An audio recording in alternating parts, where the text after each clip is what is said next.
Hi everyone. So my presentation is on the CLS missing data strategy and how it was applied in the context of NCDS, so the National Child Development Study. So first I will introduce you to the NCDS for those who are not familiar with it, and to the extent of non-response. And then we'll move on to the three-stage strategy and the findings. So NCDS basically is a longitudinal study. It follows the lives of 18,000 individuals born in England, Scotland, and Wales in 1 week in 1958.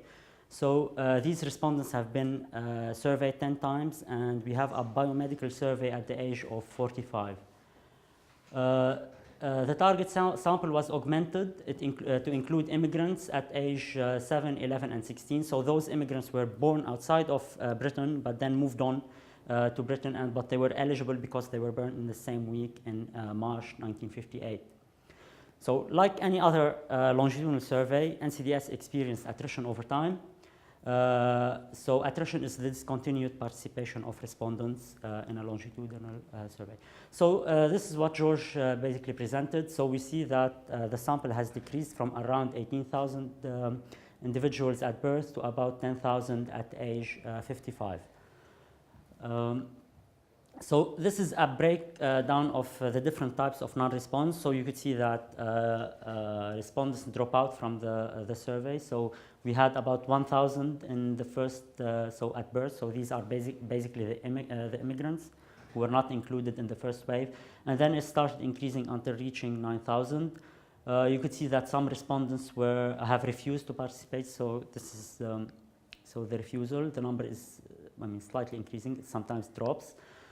We have non-contact. This is the case where a survey agency tries to establish contact with the respondent but fails to do so because respondents either live in gated communities or have long working hours and so on. So various reasons. We also have immigrants. So these are respondents who have left the country, and NCDS doesn't follow people abroad. So these don't participate. And we have, of course, respondents who died. So we have 800 respondents who have died by wave 1, and this is mainly infant mortality. They died in the first couple of weeks after birth. And the number continues to increase until reaching about 1,500 at age 55. We also need to distinguish between two types of non-response, so monotone and non-monotone. So by monotone response, I mean that respondents participated in a number of waves and then dropped out without joining the survey again. While non-monotone response is the case where respondents have interrupted response patterns. So they participated, dropped out, and then participated again. And of course, we have those who participated in all waves, and these represent about 25% of our sample. The majority are in the non-monotone case where they have interrupted response patterns. So missing data and, in this case, attrition constitutes leads to two main problems. First, we have smaller samples. So in a longitudinal study, we have fewer transitions in complete histories, and we lose statistical power because of these smaller samples. And of course, attrition might also lead to bias in sample composition if we are losing a particular kind of respondents. So we might be losing individuals who are mobile. They tend to change homes often. Those who come from a disadvantaged background, those who are men, those who have long working hours, and so on. So we might end up having a biased sample after a certain period of time. As George said, all principled methods like multiple imputations, inverse probability weights, Fimmel techniques rely on the missing at random assumption, which means that the likelihood of having missing data is related only to the observable characteristics of the respondent, but not to their unobserved characteristics. So in order to use these methods, we need to maximize the missing at random, the plausibility of the missing at random assumption. So we need to identify as many predictors as possible of missing data. So far, the selection of these predictors has been arbitrary. So researchers have used mainly birth characteristics because these are non-missing or are the most complete variables. So these variables might include things like socioeconomic status, housing tenure, accommodation type, location where the respondent is living, London versus rest of the country, and so on. However, we need to be more systematic in the selection of these predictors and more exhaustive. And of course, the selection of predictors matters more in the case of studies like NCDS because we have more waves, we have more missing data, and more complex response patterns. So the objective of our strategy is to identify as many predictors as possible. We use variables from all the waves of NCDS, and each predictors can only predict response on future waves. So if we take, let's say, predictor from wave 5, it can predict response on wave 6 onwards. We have thousands of variables, and selection is done in 3 stages. So first, we have a pre-selection. We limit ourselves to non-rooted variables. So for instance, if we have a question about smoking, so whether the person smokes or not, so we retain this variable, but we don't consider the rooted variables like which tobacco product or so the variables that are based on the initial question. We exclude dead respondents because death is different than non-response, and it represents the natural evolution of the sample. And then we move on to the 3 stages of selection, and these are based on regression analysis. So stage 1 is a univariable regression within wave. Stage 2 is a multivariable regression within wave, and stage 3 is a multivariable regression across waves. So now I'll describe how these have been used. So in stage 1, we have retained a number of predictors from wave 0 to wave 8, and these predict response from wave 1 to wave 9. So wave 1 can only be, the response in wave 1 can only be predicted by predictors from wave 0, while response in wave 9 can be predicted by all sorts of variables from all previous waves. We use univariate logistic regressions, one predictor at a time. And our analytical sample was restricted to respondents who had complete data on their birth characteristics. So we have 15,150 respondents.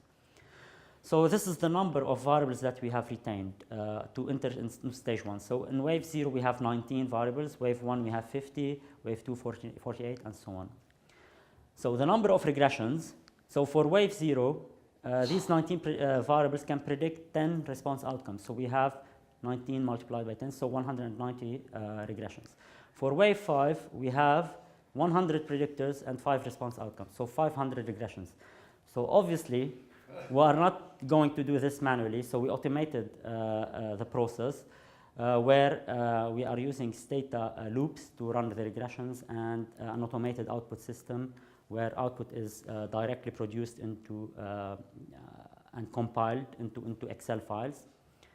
And we apply a filter at the end to retain the predictors which had a significant impact on response at the level of 1%. So now moving on to stage 2. So this is the input of stage 1. So this is the number of predictors. After running stage 1, we have reduced the number of predictors to these. So out of the 19 variables, we found that 11 variables had a significant impact on response. Out of the 50 in wave 1, we have 36, and so on. So we managed to reduce somehow the number of predictors. Stage 2 consists of multivariable regressions using all predictors within the same wave. So we allow these 11 variables to compete against each other in multivariable regressions.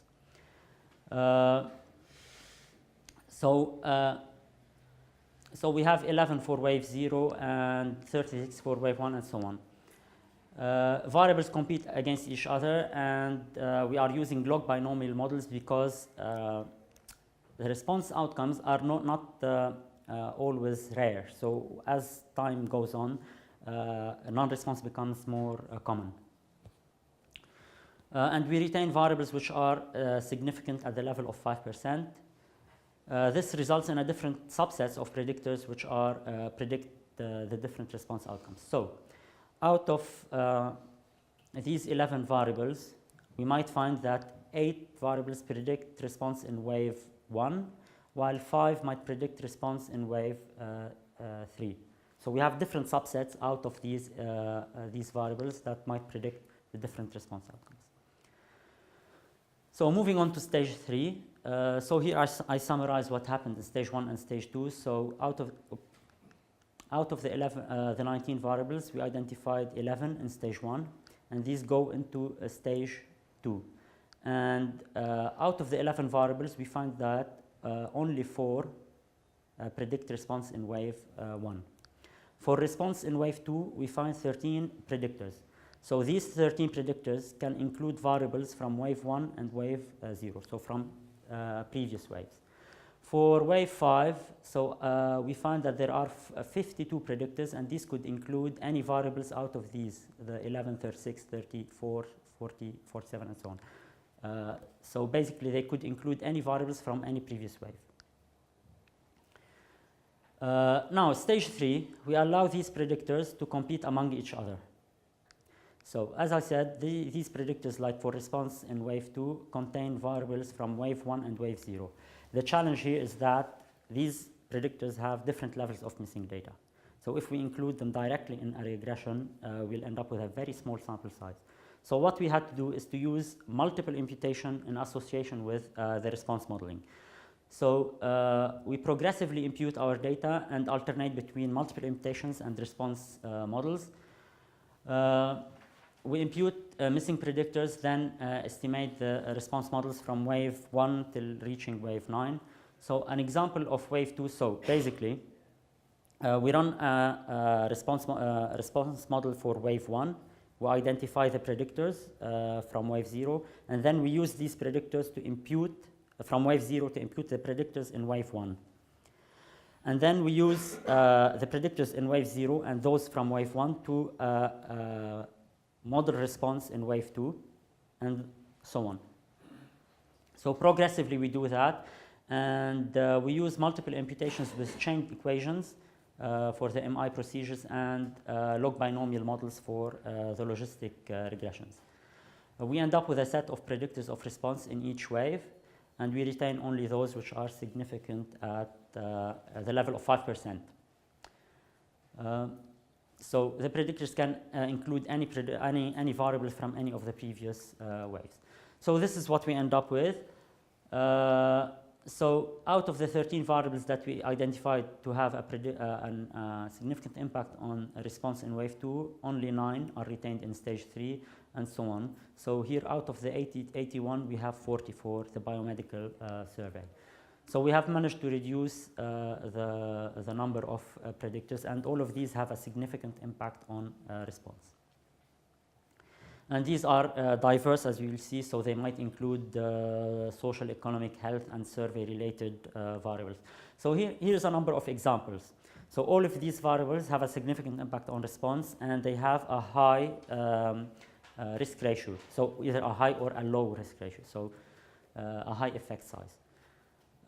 So for instance, for wave 3, we have, these are the top 5 most important variables. So we have smoking prior to pregnancy in wave 0. We have physical exercise problems in wave 2, social class of mothers as husband in wave 0, outpatient clinic attendance in wave 1. So you can see that there are different health-related and social variables included, identified, and they come from the different waves. So for response in wave 3, you could see we have predictors from wave 0, wave 2, and wave 1.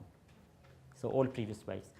For wave 5, the top 4 predictors are age at the birth of first child, recorded education, apprenticeship, and training, whether the respondent moved between wave 4 and wave 5, and the couple's joint social class. And all of these come from wave 4. For wave 6, we have type of accommodation, general motor handicap, couple's joint social class, region at NCDS 3, and current main economic activity. And these variables come from waves 3, 4, and 5. So now, the latest wave, wave 9, we have so benefits currently received by cohort member in wave 6, housing tenure wave 6, whether the cohort member participated in wave NCDS 5, so this is from wave 5, consent to ESRC archive, so from the biomedical wave. So you could see here there's these 2 variables are basically about the cooperation with the survey itself. And we have region where the cohort member lived in wave 3. So even variables from wave 3 are still predictive of response in wave 9. So now, conclusions. Well, first, it's possible to systematically identify predictors of response and to maximize the missing at random assumption. These identified predictors can be used in any substantive analysis, and they will improve the efficiency of these analyses. Our work will be expanded to other CLS core studies. The next one will be NCDS. And we are planning on, as George said, provide a list of predictors for each wave. And we will advise researchers on how to use them. However, we are not suggesting that researchers should use all the 40 predictors or whatever, I mean the 100 predictors of response in each from all waves. We are going to test different sets or blocks of predictors to see whether the predictions from the earlier waves are more important than the later waves and how they compare to each other. And so, as Brian will say, it's most likely that we will suggest that researchers would use predictors up to a certain age, like age 16 and so on. So from the earlier sweeps of NCDS. We are also planning on augmenting our traditional statistical approach with other techniques, data mining techniques such as machine learning and lasso procedures and so on. Thank you.